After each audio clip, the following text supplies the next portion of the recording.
Narito na ang inyong fully review. Mayroon tayong apat na mahahalagang balita para sa lahat ng SSS pensioners ngayon. Una, ang Easter Emergency Bonus na iminungkahi para sa inyo ay hindi inaaprubahan ng SSS at GSIS. Pangalawa, at ito ang pinakamahalagang balita, ang inyong second round ng pension increase na dapat sana ay mangyayari pa sa September 2026 ay mapapaaga ng 3 buwan at matatanggap na ninyo sa June 2026. Pangatlo, may bagong microloan program ang SSS na para sa mga pensioners na may mababang interest rate. At pang-apat, ang emergency loan program para sa mga active members ay nagpapatuloy pa rin at may pinababa na requirements na dapat ninyong malaman.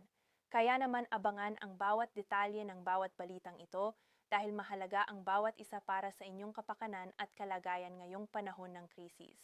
Simulan natin sa unang balita. Ang proposal ni Rolando Ledesmo Makasait tungkol sa Easter Emergency Bonus ay hindi inaaprubahan ng SSS at ng GSIS.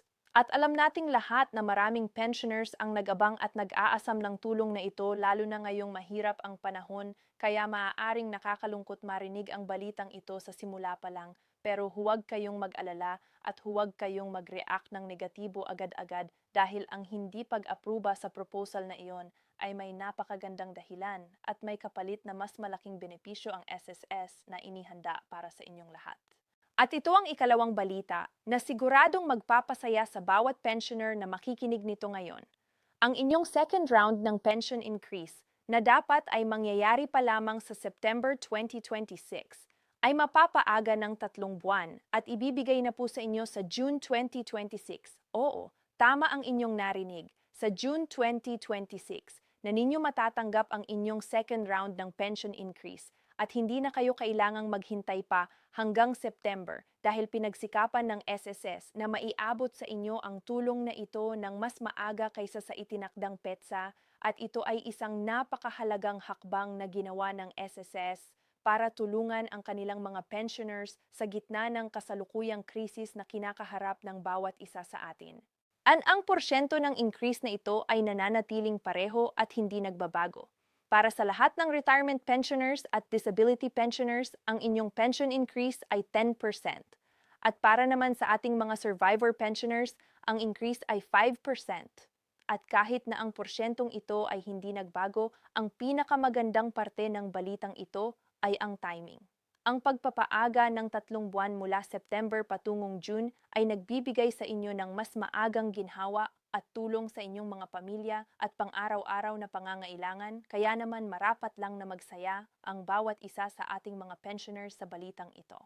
Ngayon, babalikan natin ang tanong kung bakit mas maganda pa na hindi na aprubahan ang Easter Emergency Bonus na iminungkahi ni Makasait.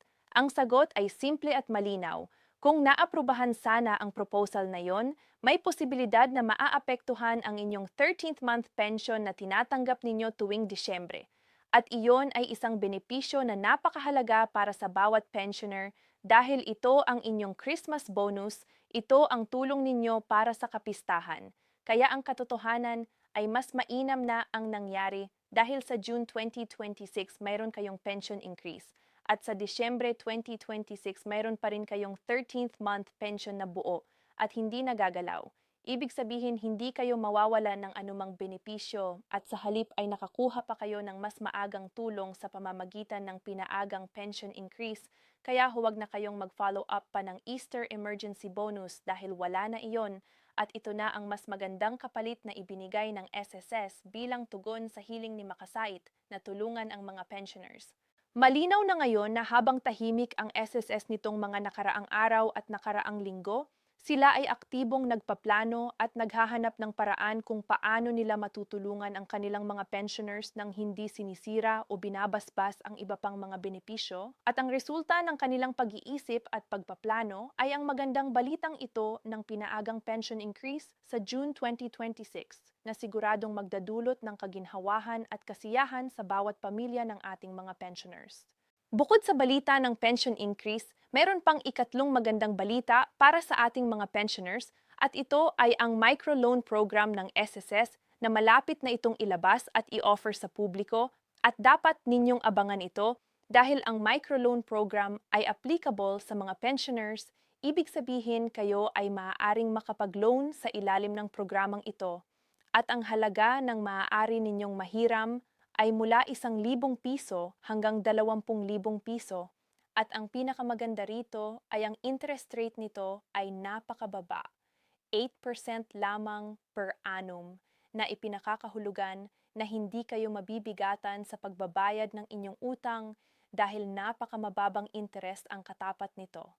At ito ay isang napakamahalagang programa lalo na para sa mga pensioners na may karagdagang pangangailangan o gustong mamuhunan ng maliit na negosyo para sa kanilang sarili o sa kanilang mga pamilya. Ang ikaapat na magandang balita ngayon ay para sa ating mga active members ng SSS. Ang Emergency Loan Program ay nagpapatuloy pa rin at hindi ito itinutigil ng SSS.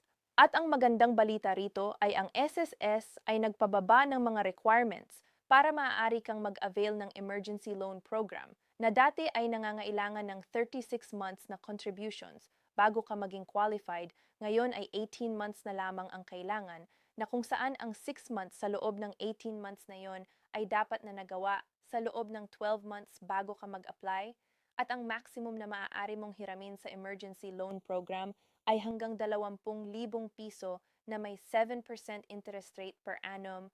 Kaya kung mayroon kayong mga kakilala o kamag-anak na bagong miyembro pa lamang ng SSS at hindi pa nakakaabot ng 36 months na contributions, ibahagi ninyo sa kanila ang balitang ito dahil baka naka 18 months na pala sila at qualified na sila para mag-avail ng emergency loan program at ang pagbabahagi ng impormasyong ito ay makakatulong sa kanila sa oras ng kanilang pangangailangan.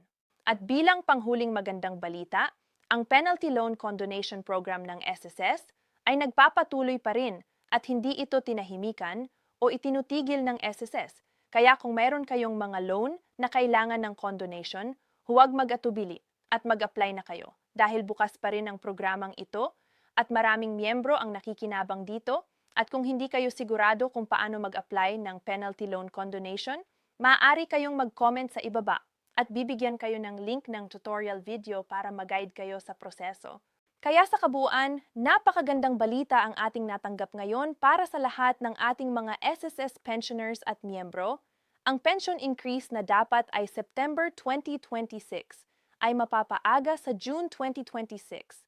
Ang inyong 13th month pension sa Disyembre 2026 ay ligtas at hindi maaapektuhan. Ang microloan program ay malapit nang maging available para sa mga pensioners na may mababang 8% interest rate. Ang emergency loan program para sa mga active members ay nagpapatuloy na may pinababa na requirements mula 36 months patungong 18 months lamang at ang penalty loan condonation ay bukas pa rin para sa lahat ng nangangailangan, kaya abangan ang mga susunod na updates at huwag kalimutang ibahagi ang impormasyong ito sa lahat ng inyong mga kakilala, pamilya at mahal sa buhay na maaring makinabang sa mga magagandang balitang ito mula sa SSS.